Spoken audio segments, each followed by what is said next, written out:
qu'il y a des questions de la salle?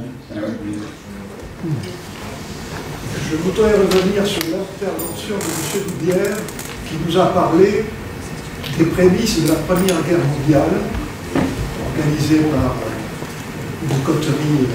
L'oligarchie anglo-saxonne, il faut l'appeler par son nom. En parlant de... J'ai 30 pages là-dessus, lisez-le. En parlant de la manipulation des politiques français, mais également des politiques russes.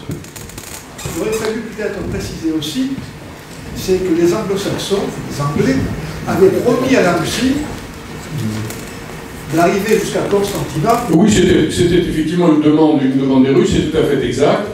Une promesse qu'ils n'avaient jamais l'intention de respecter. Ah non, mais ça, les Anglais n'avaient de toute façon jamais l'intention de respecter leurs paroles. Ce serait nouveau dans l'histoire.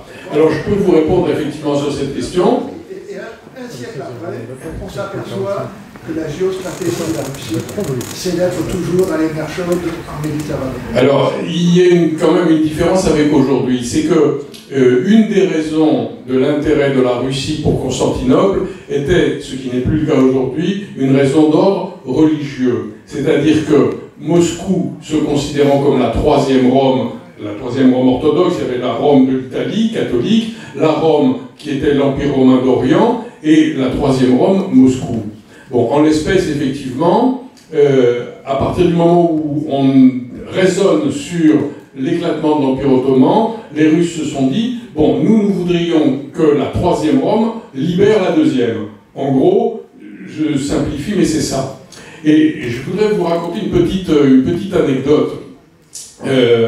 En 1915, il y a eu une petite escadre française et une escadre britannique.